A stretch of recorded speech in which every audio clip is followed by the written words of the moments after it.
You got a pretty good idea what chemistry is, right? It's atoms and molecules doing stuff and making cars and food and life and everything. And of course, it's the study of those things. But how did we get here? There's certainly no everyday evidence for much of what we have discovered through the science of chemistry.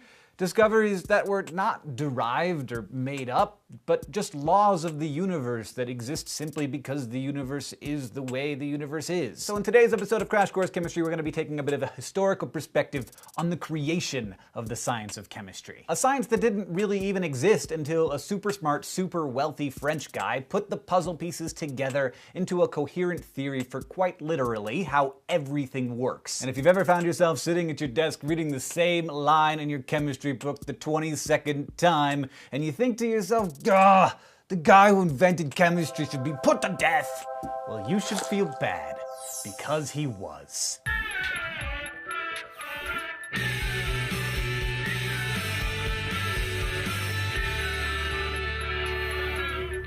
Antoine Lavoisier was pretty fantastic. He was a geologist, a botanist, a biologist, and a physicist. He helped define the metric system, created an international language of chemistry, named hydrogen and oxygen, predicted the existence of silicon, outlined what elements were, figured out how animals extracted energy from food, determined that an element could take different forms upon discovering that both ash and diamond contained pure carbon, published the very first chemistry textbook ever, and there's a reason why the law of conservation of mass used to be called Lavoisier's law. Born into a wealthy family, Lavoisier inherited a massive amount of money when his mom died when he was 5 years old, and though he did get licensed to practice law as his father expected him to follow in his lawyerly footsteps, young Antoine chose science instead. When the opportunity arose to marry a wealthy girl whose father's massive income came from collecting taxes for the French government, he did it, even though she was 13? A questionable decision, though not uncommon at the time. It turned out that the family connections would be his undoing, though, not the age of the bride at her marriage. Marie-Anne, as she grew older, would become a colleague as well as a wife, assisting Antoine in his experiments and his analysis of the work of others.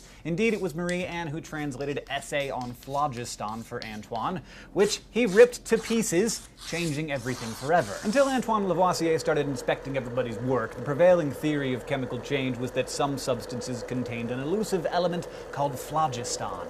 By burning these phlogiston-containing elements, they would lose their phlogiston and become new things. Lavoisier took those theories and their research, combined it with research being done elsewhere, and added in his own genius experiments, and then tore the chemical world to pieces with a little thing called combustion. He determined that hydrogen wasn't inflammable air, it was an element. Indeed, he named it hydrogen because it was generated from water, or hydrogenerated. And he determined that oxygen was a vital ingredient for combustion, and also what would later be known as oxidation, something that we'll discuss quite a lot in this course. By hooking people up to his bizarre contraptions, he determined that burning wood consumed the same amount of oxygen, and produced the same amount of carbon dioxide as people consuming food and breathing, thus determining that people, and all animals, are powered by some form of internal combustion. Now, experimenters of the day, I hesitate to call them chemists, notice that when you burn something, its mass decreased.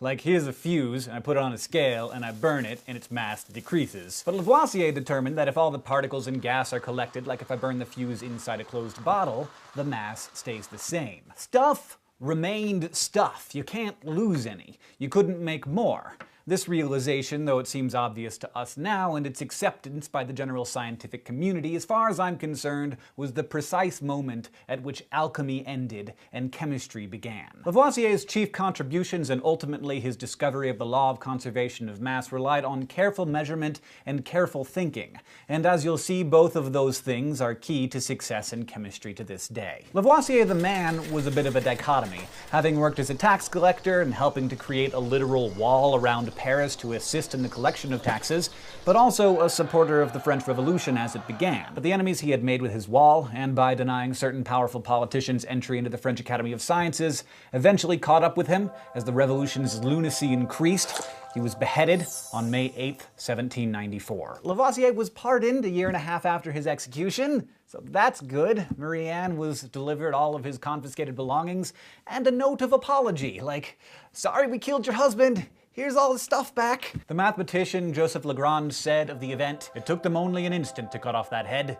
but France may not produce another like it in a century. It's worth noting, though this isn't really science talk, that Lavoisier couldn't have done any of his magnificently careful measurements had it not been for his enormous wealth. He commissioned the creation of hundreds of pieces of equipment, large and small. Only the system of economic inequality that the French were revolting against made it possible for Lavoisier to do his work. I'll leave you to think on the implications of that on your own. Lavoisier's work was, for a full century, the basis of all chemistry. Thank you for watching this episode of Crash Course Chemistry. If you were paying attention, you now know the story of how we went from alchemists who thought that the element of fire hid inside of substances just clamoring to get out, to chemists who understood the law of conservation of mass as proposed by a decapitated aristocrat. This episode of Crash Course Chemistry, it was written by myself, filmed and directed by Michael Aranda, and edited by Nick Jenkins. The script was edited by Blake T. Pastino and Dr. Heiko Langner. Michael Aranda is also our sound designer, Caitlin Hoffmeister is our script supervisor,